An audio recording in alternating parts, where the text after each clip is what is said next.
Ready for more shenanigans here at the LPL, because IG versus EDG, game number 1, if you missed it, it was a long one. It was about a 50-minute game, and EDG finally closed things out in the end, but with an advantage the entire time. They really struggled to dot those I's and cross the T's, Lyric. Yeah, they came out from draft, I feel like, with a huge advantage. Their comp doing so well, not only against what IG put together, but just against the way that IG like to play the game, really punishing the Shy with this Twisted Fate, and then having really strong, I'd say, just having a lot of options in the mid game where they can win out in team fights, but also will always have this cross-map pressure.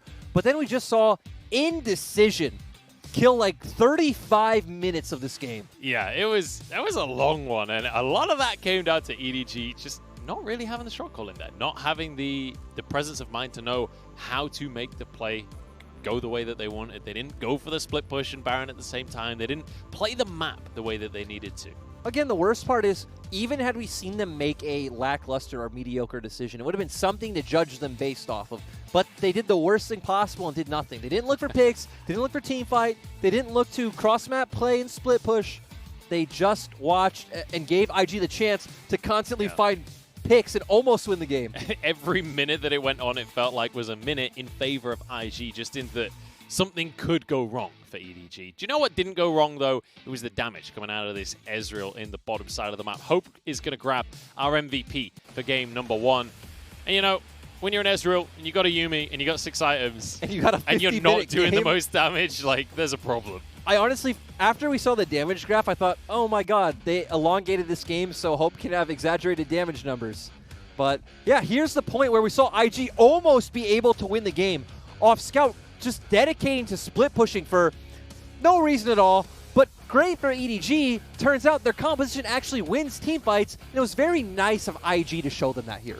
Yeah, very generous of IG to play into the win conditions. Ultimately for IG, they didn't really have any options in terms of how to play this game. They just had to hope that EDG would group up, they could blast some ultimates off together, get some kind of wombo combo, and win the game that way. The crazy thing about that game to me, Lyric, was IG got 2 Barons during all that. IG got 3 Drakes during all of that, while they were behind the entire game.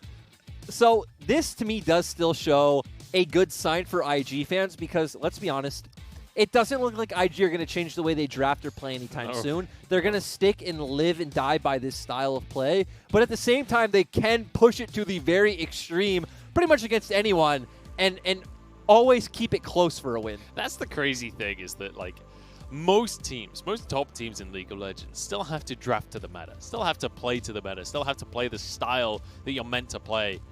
IG, I mean, there's not that many other teams that are picking Jace, going 1-8, and still almost winning games. You know, the crazy thing to me is that Ning said in a post-game interview that the team realized they need to draft more towards the meta, and that's what they've been doing.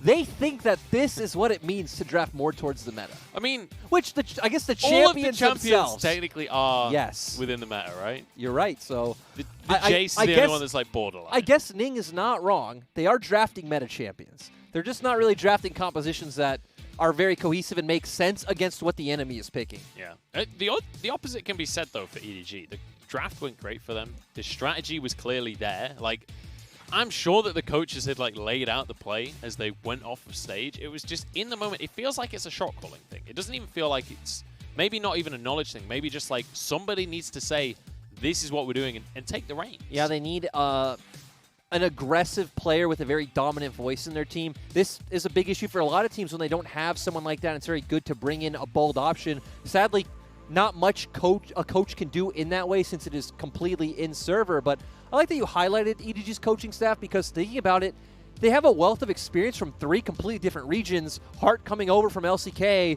Clearlove obviously one of the most decorated players in LPL, and Corgi coming in from the LMS, also used to be a former pro player. So it also makes sense to me how their game plan can turn out to be so good. Yeah. Had a bit of an extended break there for the players, but they're back on stage. And you know what? After a game like that, I think I would want to take an extra couple of minutes out between the series as well. And now moving in towards the draft for game number 2. I'm going to ask you 2 questions here, Lyric. Number 1, what would you like to see from IG? And number 2, do you expect them to actually change anything? I'm going to be honest with you here that I don't want to see IG actually conform to a more meta play style, because In my mind, there must be some sort of reason they don't do it. Whether it's their coaches have forced them to try it in scrims and it just absolutely doesn't work. They can't play that way. The way they lane and push enemy under turrets and really play for themselves just doesn't work with that style. So I like the fact that IG just stick to their own style and they gamble if it works or not. I think that's very fitting of IG. I don't think every team is going to have a meta where they are always elite. That's one thing I love about LPL in general, is that you have teams that stick to their identities, and they become championship teams typically when the meta falls towards them, not the other way around. Yeah, let's bear in mind, IG have won the World Championship, and they're still the same team. Like, some of the rosters have changed, some of the players have changed, sorry, especially down in the bottom lane, but ultimately, the way that this team functions as a unit, or doesn't function as a unit, honestly, is still the same as back in 2018. Exactly. So it's going to be very hard to change their tendencies, and they are one of the most exciting teams to watch. I love watching IG because they bring this X factor to a game where, I mean, sometimes you get stomped, sometimes you get games like that game. Honestly, game number 1 of this series is the perfect example of, like, what I like to call star power on a roster. Like, it always feels like they can still win. Doesn't matter how far behind they are. It doesn't matter what the situation is, what the compositions are. It still feels possible when a team like IG is in the game. It's why ranking IG on a power ranking is very hard, because this team just makes so much stuff that's impossible happen. But going into draft now, I really like them banning out this Twisted Fate. I love that they notice, hey, this champion punishes what we could do so well. Just take it off the table. Remove the Twisted Fate, removing Graves as well from the jungle. So not super standard bans here from IG, but they're on the blue side, so they'll still get the first pick of the litter. We've only got one AD carry banned out right now, though. That's the Varus, taken off the board by EDG. If the Kalista came through, you have to bear in mind, that's a flex pick too for IG. Yeah, and it's actually pretty strange because IG themselves have actually started banning out the Kalista in some of their series because Puff doesn't exactly play it, but it is open here. The Shy still does play it in solo queue, instead just wanting to opt towards that Syndra. And I would expect EDG to pick up the Aphelios, but they did first pick Kalista every game against WE. Yeah, Hope looking amazing on the Kalista when he can get his hands on it. Also, Mako's set. We literally saw it earlier today in our replays right at the start of the series. Mako looks amazing on the set. He clearly knows how to make things happen with that engaged. And it works. It's also a flex pick, right? So when you take it on red side, does leave IG asking questions. The other thing you could take if you're EDG is something like a Thresh, which obviously just gives you a very strong 2v2, but no, instead liking the way that Olaf worked. Obviously does well into pretty much every jungle matchup, so maybe wanting to keep some pressure on Ning and keep him off that recent form that he's began to found. Ning potentially going with the same old pick that we saw in game number 1. I mean, the Lee Sin was certainly not the issue with what happened in game number 1, but Aphelios as well, locked in for Puff. So, similar story here so far for the side of IG. And not all too surprising, realistically. We've got a mage in the mid lane, we've got the Aphelios, we've got the Lee Sin again. I feel a lot better for IG this time around, though, just from the fact that they do have that Syndra, because rookie Syndra is, you know, a sight. That, in the... Not just rookie Syndra, but when you take in fact how this champion doesn't have too many bad laning matchups and realizing what rookie does to people in lane makes it so it's going to be a very tough time for Scout. Man, I was getting excited for a second there. They were hovering on the Taliyah, which, you know, fits in this category of roaming mid laners that want to influence the map. But the Galio certainly ticks that box as well. It's a little bit more standard. I like they didn't pick the Taliyah. It would just get insta-deleted at by Syndra at any point post 6, so... Going to go with the same feel, but of course going to lose out in the early laning phase, but a lot more about this pressure around the map. And a little bit of protection as well against the likes of a Syndra. Obviously, Galio got buffed recently, so his ultimate will spread his magic shield around the team. So a little bit more defense, even over towards Hope on the Kalista. Yeah, and I want to see where EDG go with their next pick, because counter-picking support is much more common than counter-picking top, but when you're up against a player like the Shy, and EDG even put a lot of resources towards the top lane, I actually expect their last pick to go towards Audi. And you still could go with that set and actually have that flex for both roles. You can see Taric being banned away here by IG. It's important to mention that is specifically because Kalista is in the bottom lane. Taric Kalista is still an exceptionally strong duo, even though Taric has fallen out of the favor of the meta. We still have seen him a few times around the world globally, so like you said, just offering very well against team compositions that want to run into you, or if you can enhance engage options on your team and give them that invulnerability as well as your stuns. So I like what EDG just did. Drafting the set, they do have the flex potential, so IG just going to have to blind unknowingly. Braum available for them, and I think they might be about to lock this one in. This is something that Southwind... Oh, no. They're not going to lock in the Braum. That was a Southwind special, right? That would have been a Southwind special. That's what we knew him for in spring. Obviously pairs very well with the Aphelios, and I actually feel like it would have done decently well against EDG's comp, which just wants to run forward, and tagging your passive would have done well. But instead, we're going to get more of a proactive Southwind who has been much better this split. He's done a good job of trying to make plays and roam around the map. But when you're up against a Kalista, I really don't think you'll get that chance. Did you expect something else? No, I didn't. I didn't expect anything else. The Jace comes through for the Shy in the top lane.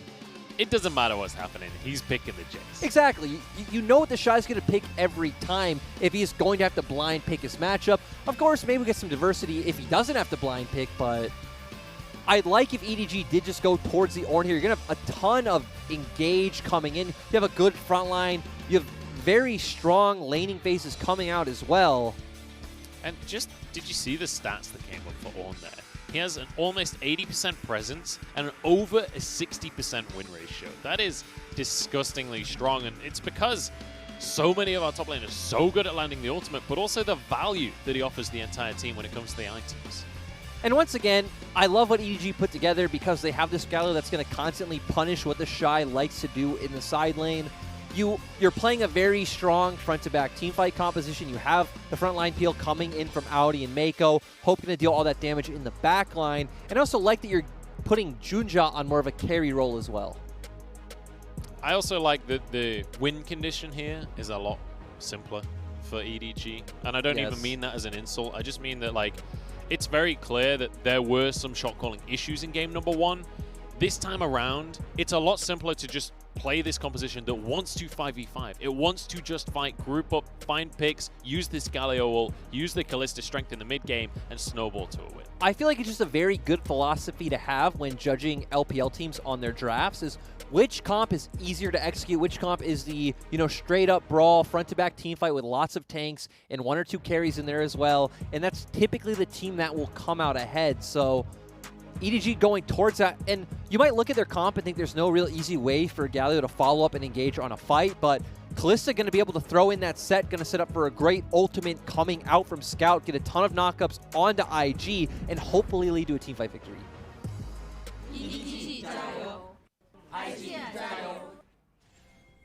It's time for game number 2 here between IG and EDG. We mentioned the support matchup right at the very start of this series. We've got Southwind against Mako, and both of them have been stepping up in proactivity in influencing the map. And we have 2 champions that can very much do that. Southwind on his Nautilus and Mako on the set. Let's also remember that both of these bot lanes have been able to find 2v2 kills in lane. EDG, even with this exact bot lane matchup against WE. So I'm really excited to see all the action we find from there, but moving to kind of overall win conditions for how IG want to play out this early game is you have the Lee Sin Syndra combination. Not going to be able to do too much into the Galio, but we will see Rookie naturally win out this matchup and hopefully lean and find pressure towards topside and support the Shine bullying out this Ornn. EDG stacked in a brush right now, and they're going to go for this late invade at 120. Southwind spots them, and it means that IG can back away from this one, but Ning, he'd love to start off with this red buff. EDG gets some vision. Look towards the chickens. This is not why you're here, EDG. IG now collapsing onto this one. 4v4, flash from Southwind.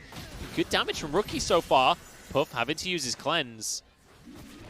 And the fight will continue here. Overall, EDG's level 1 is actually insanely strong with both Set, Kalista, and Olaf. But like you said, good positioning from Rookie, allowing him to deal that free damage dissuades EDG, but they still were able to pick up a camp. Yeah, they were able to get the chickens for themselves, and Ning, in the meantime, does get to go for his red buff in the end. So, all things considered, it's not a huge loss for IG. Ooh, and he's actually going to look to invade Junja. Rookie did hover mid first. Of course, just going to have Prio in this matchup when he's playing ranged against melee. So Junja trying to finish off this wolf. Ning gets in, steals it away from him. And Junja is still going to look for this 1v1, because let's bear in mind, this is an Olaf. He's not afraid of a 1v1, but Rookie moving in aggressively, keeping his jungler safe, and now Junja's kicked out of his own jungle. And that's great by IG, recognizing the fact that they have priorities in their lanes, are able to go in and bully out the Olaf. And even on top side, right, Jace can have a fine time in this early matchup. It isn't going to be until Audi picks up something like the Ninja Tabbies or the Bramble Vest where he's really going to be able to deal with what Jace is dishing out. Really nicely done here from Ning and from the rest of IG to recognize this situation, recognize the win conditions. And this is what we were complimenting them for in game number 1 as well, right? They realized that the win conditions were not in their favor, and they played exactly how they needed to have a chance in that game at all. This time around, though, they're using that same knowledge to gain the advantage at the start. And I'd say this time around they have a lot better of a comp to execute on, right? They have the snowballing potentials in both of their soul lanes. Puff's still going to be a big late game threat to deal with. Onto Southwind, Ignite ticking away as well as Hope jumps on forward. Rend was already used. Southwind barely walks away with his life. And this is why you pick Kalista, right? To get this early lane advantage, especially with that Hail of Blades. Ooh, trying to find it. Yeah, he wanted that snipe. He wanted to get the QE combo. But he's just going to force Southwind back and get a couple of shots onto the tower. Oh, Mako wants to dive. He's not going to be able to.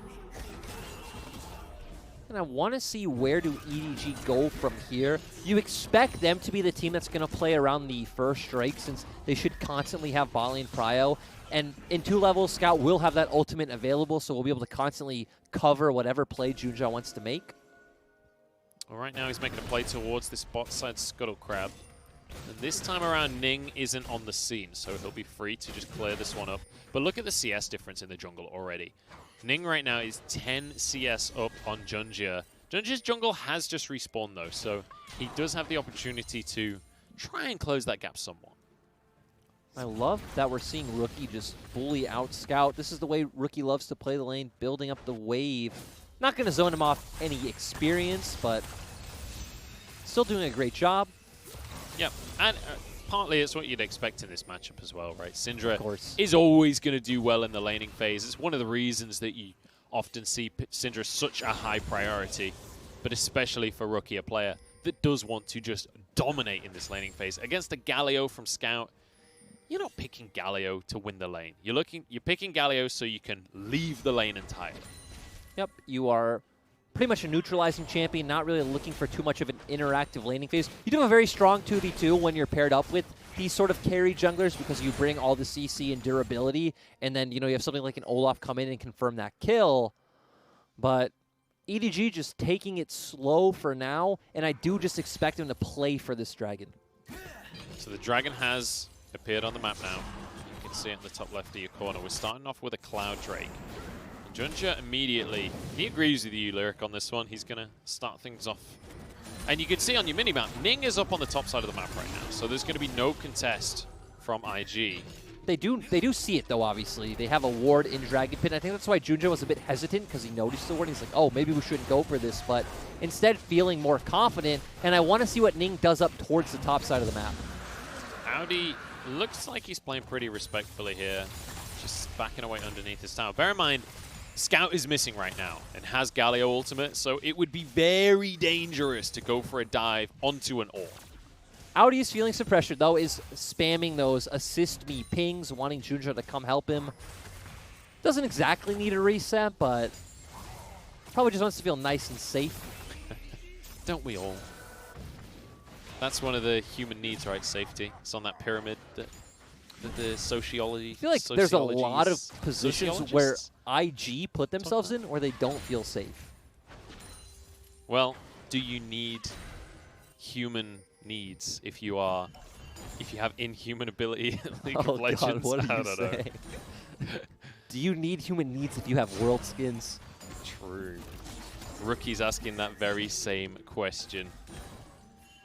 He's going to be about 20 CS up already in this game. As we already mentioned, the Syndra versus Galio matchup is very heavily in his favor. One thing that is nice for EDG, though, is Audi's doing a decent job of staying relatively even. Obviously, Ornn is going to fall behind this Jace, but you'll see as the waves crash, he's able to soak up a lot of those minions and stay at least relevant. And he even built more for the team, right? He didn't rush in early Ninja Tabbies or Bramble Vest. He's just going straight up for that Bomby Cinder and working his way to the Sunfire Cave first. So Audi being a very selfless player. And he's going to be able to just clear up some of those waves. So let's talk again about this matchup and what this actually means. So in case you guys missed our conversation right at the start of the series, both of these teams are 2-1 in the standings right now. But also, historically, EDG has had a massive edge on this matchup. They're 33-11 on the tally over countless years. In the last couple of years, though, IG have won this best of 3 6 times out of 7. So IG with a huge advantage. Bear in mind, this is the IG that won the World Championship. And EDG, they've had a rough couple of years, it has to be said. Since the end of 2018, they've not really been able to make much happen for themselves. To be fair, even in spring, with these rosters, IG 2-0'd EDG, but instead EDG are posturing. Kick goes down onto Mako, but with a Galio here as well, they just can't finish off the set. Nice little combo from EDG. They're trying to deny this Rift Tower, but the Shy wants to run in. So does Ning. They're desperate to go for this one. EDG may be overcommitting for this one as the members are starting to fall. Junja goes down. Audi's there as well. And Scout can't get away because the Sonic Wave is already connected. Double kill for Ning. And IG were the ones who were able to get the Herald as well as win the fight. So we wanted this composition to start a snowball, and they're going to be able to do that. And you know what? EDG overcommit right there to trying to defend the Eye of the Herald. When you die for 3 people and you still lose the Herald, that's the worst case scenario. And Puff is going to be able to get some turret plates, and Hope is missing out on so much XP and gold. Everything going a little bit awry here for so, EDG. Like you said, EDG are trying to protect that Eye of the Herald. IG just able to kill Mako easily as EDG don't really have any way of engaging into IG. Scout already so low, and Audi now being forced to flash out. So not the greatest start here for EDG. That was really strange because EDG were standing on the Eye of the Herald saying walk into us, and IG are like, but we're a ranged champion, so we don't need to do that. And then just killed them all. I think maybe EDG were overestimating quite how quickly the Eye of the Herald was going to vanish. Because it felt like they were kind of stood there and they were like, hey guys, what's the next step here? How do we get out of this? I mean, and they all kind of look at each other like, oh, wait. Were you listening to EDG's Game 1 comms? Because those sound like EDG's Game 1 comms. This feels like a similar issue, right? It's like, all right, make this play. Wait, why? Oh, good question. Yeah. Oh, God. Oh, Joe, you're piercing into EDG's soul. This is the game knowledge that us play-by-plays bring to the table. Now with that mana immune, the Shy going to be able to constantly try and bully out Audi in the top side. Going to be able to guarantee some more plates for himself. And Scout wants a 1v1 onto Rookie here. It's a good amount of damage that he's found. Junja is a little bit late. Well, that maybe could have been a kill. Audi realizes he's in a bit of trouble. He's just going to knock up Ning. And, I mean, he's going to go down. Ning forced to flash. The turret nearly finished him off himself. The impressive thing about that play is it was one of the only small windows you had where Scout didn't have either TP or ultimate. So great job by IG to recognize that window. Just look at the gold right now. You can see it on the left. Everyone on IG is ahead of their lane opponent right now. And importantly, there is only 4 kills that have happened, but there is a 4,000, almost 5,000 gold lead at the 11-minute mark. And this is why IG is never to be counted out of a series. Rookie, however, just to ruin my point, does get caught out. You know, I feel like that happens with IG the most. When you're making a point praising them and then something suddenly happens, but this gold lead not going to get any smaller either with the fact that we see the Shy just constantly picking up more and more turret plates in the top half of the map. Yeah, I mean, just look at the CS numbers across the board. You've got a 40 CS lead in the mid lane. You've got almost a 40 CS lead in the top lane as well. And, well, EDG in a position now where Dragon's spawning on the map once again. you look at their composition and you say, hey, they should be contesting for early objectives, right? But ultimately, can you still do that at this point? Yeah, you don't typically pick Olaf without your goal in mind being to get to 4 Drakes as quickly as possible, but IG preventing that, getting on the map first, dropping the Herald as well, so getting a ton of gold. Audi's in trouble here. Good Bellows Breath to dodge the stun, but ultimately Rookie still has damage. Doesn't quite get him low enough to use the Unleashed power, and Audi walks away. But now EDG should feel confident to force a Drake because Rookie doesn't have TP. Hang on, we've got a taunt onto the Shy. Gets the Thundering Blow, but it's not going to keep him safe here. The damage might, though, as Scout will fall down. The Shy 1v3 gets a solo kill. Yeah, ultimately ends up being a 1-for-1, but EDG had to commit way more to that than IG. So IG are going to be rewarded with this Ocean Drake. Very nicely done by IG, and once again, they're the ones getting Drakes in the early game. EDG got that first Cloud, but it's going to be answered now at the 13-minute mark, and we're going on to an Infernal Rift. So get ready for some Blast Cones. Yeah, so just a nice, fun change on this patch is all those Blast Cones added to the Infernal Rift. I really want to see IG just secure that turret in the top side, which will free up the Shy more to hopefully lean towards mid lane and give Rookie more pressure in his own matchup. Actually, with the Rift Herald coming up as well, you could just swap those lanes around and send your bot lane towards top side, secure that objective. And when we talk about lane swaps as well, I love that. Hang on. Rookie's in trouble. Nice flash from Rookie. Manages to dodge that one. Dodges the knock-up as well, but oh my days, Rookie is so good at League of Legends. 1v2 survives. Ning slides into the fight as well, and this is why we praise IG. Rookie showing us that he is still a competitive top 2 mid laner, not only in the LPL, but the world. This guy pretty much single-handedly is keeping IG relevant this split. That was insane. I was ready to write Rookie off, but the flash was perfect. Dodges the knock-up, 1v2, and buys just enough time for Ning to arrive.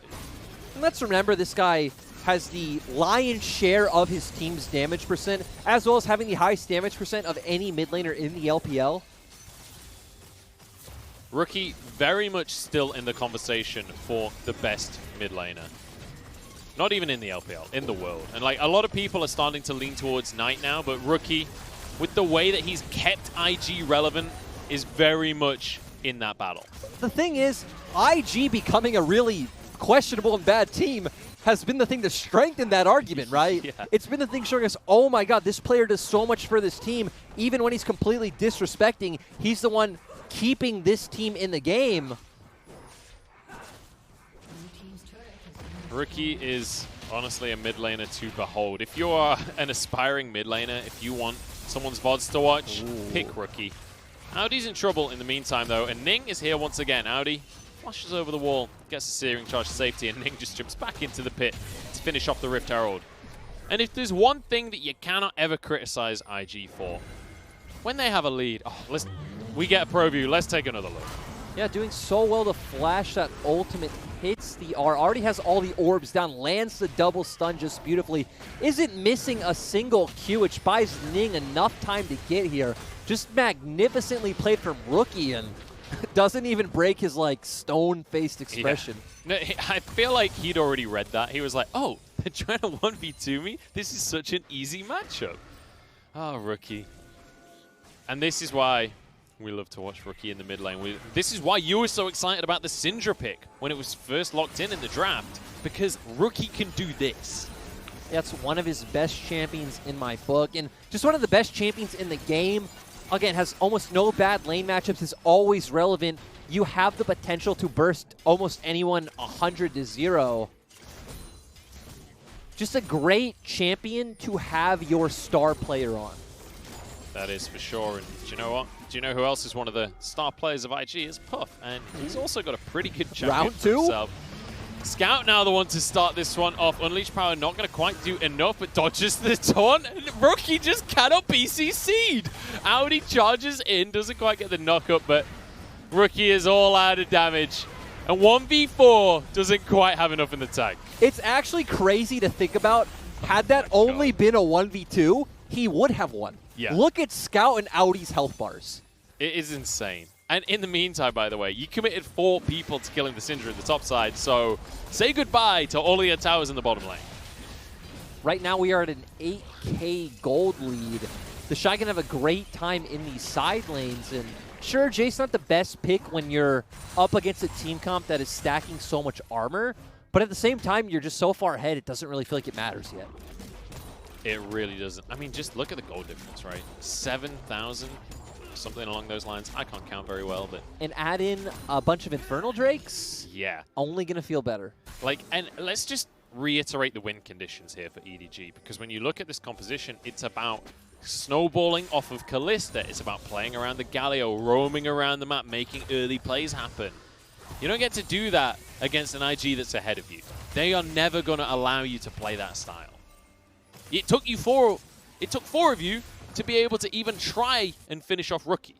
Never mind the rest of the team. Another facet of EDG's composition is it wants to play together as a 5-man unit. But with IG having this big of a gold advantage, they're never going to let you get those sort of fights. They're going to stay pulled across the map, having the Shy split push, constantly putting pressure on Audi. And IG are the ones with all the options. The good thing for EDG is they will constantly have this global pressure coming from the Galio. So if you can try and set up a fight where you have numbers advantage and Rookie doesn't have the TP, there is your avenue into the game.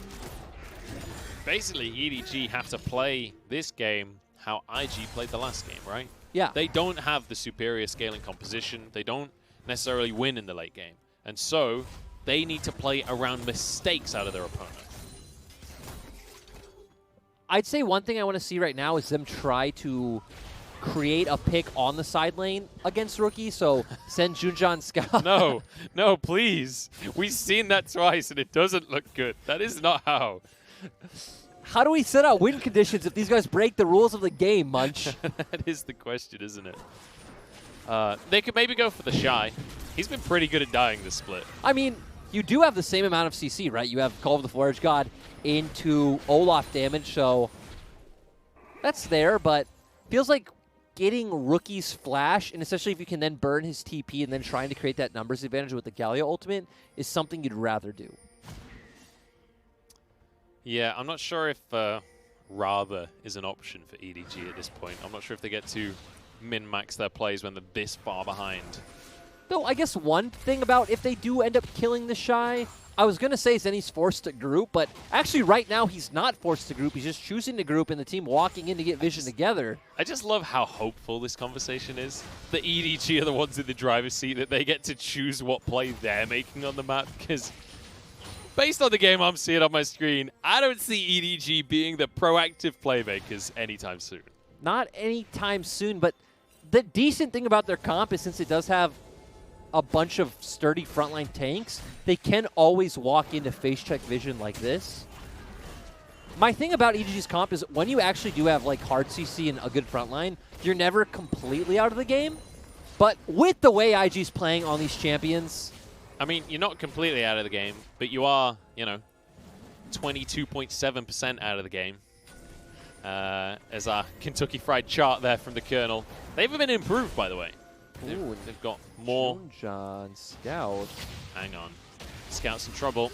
He's going to be able to use the barrier to keep himself safe for now. Taunt isn't quite going to land as Southwind gets the knock up. It ruins the... Wait, what? Justice Punch still went through anyway. And he's going to get away with it. Justice Teleport. I like how Scout also forces Junja to have to blow his ultimate. And there won't be any hesitation from IG. You remember how EDG in Game 1 were hesitating on going for the Baron? They even set up their bot lane wave to put some pressure on EDG as well. So nice map setup coming out from IG.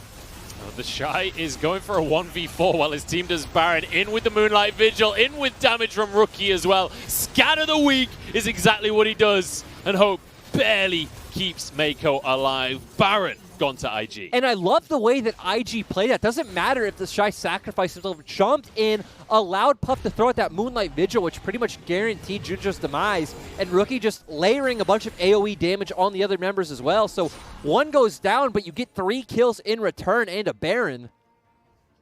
If IG now win this series, this will be the most EDG loss that we could see, right? I feel like it'll be both, Game though, right? number 1 starts so promisingly. It looked like EDG, like, oh, these guys are here to play. These guys are going to be a top team in the LPL once more. And then it all gets a bit shaky. Then game 2 you come in, and IG just stop. Let's see this once again. So the Shy making a good call, jumping onto Junja, just trying to secure his death so they can get Baron. Good Moonlight Vigil coming out from Puff, as well as we just saw all the AoE thrown out by Rookie, forcing EDG to run away. It was a good face call from Hope just to keep Mako alive. Going back to your conversation, though, if IG win, this is the most EDG loss, but also the most IG win I've seen, right?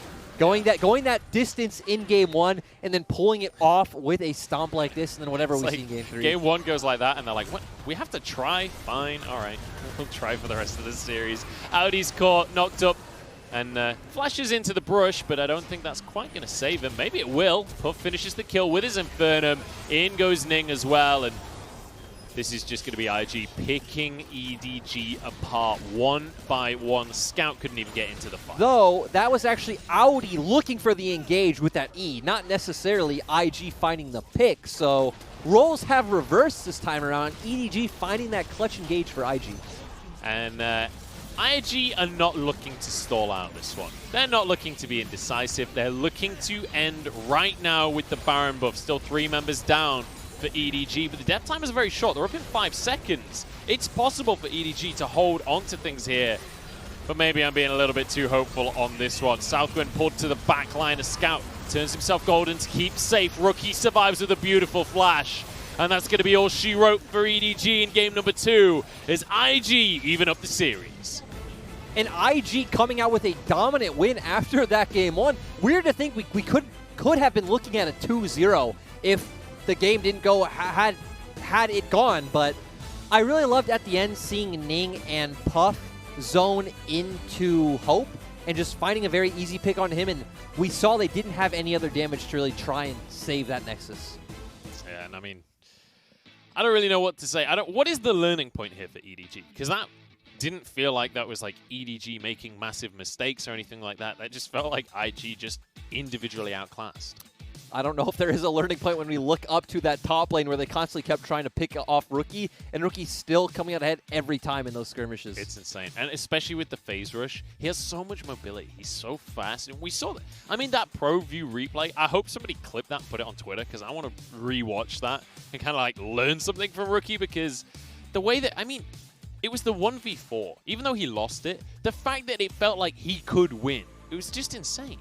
But let's remember, this game did break open when we did get that topside Herald fight where EDG were trying their hardest, despite rotating late, to stop IG from picking up the Herald, and didn't really look like they realized not their limits, but IG's champion limits and how they can easily shut them out. Great multi-man scout of the week coming out from Rookie and just layering all that damage. Yeah, actually, I said that it didn't feel like EDG made any big mistakes. I feel like that Herald, or attempted Herald denial out of them in the other game was definitely a mistake, but aside from that, it felt like the game just very quickly snowballed the way of IG, which is the way that IG typically wins these games. But EDG now back to the drawing board.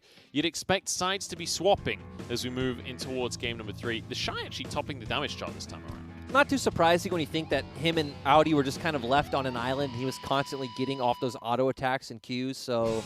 But still, overall, this is what you want from IG. You want the Shy performing well. You want Rookie to be pulling off these world-class performances. Puff and Southwind looking better as well. And Ning in form. That is what you pray for as an IG fan. Ning to show up. And Ning's been showing up. They're on a win streak.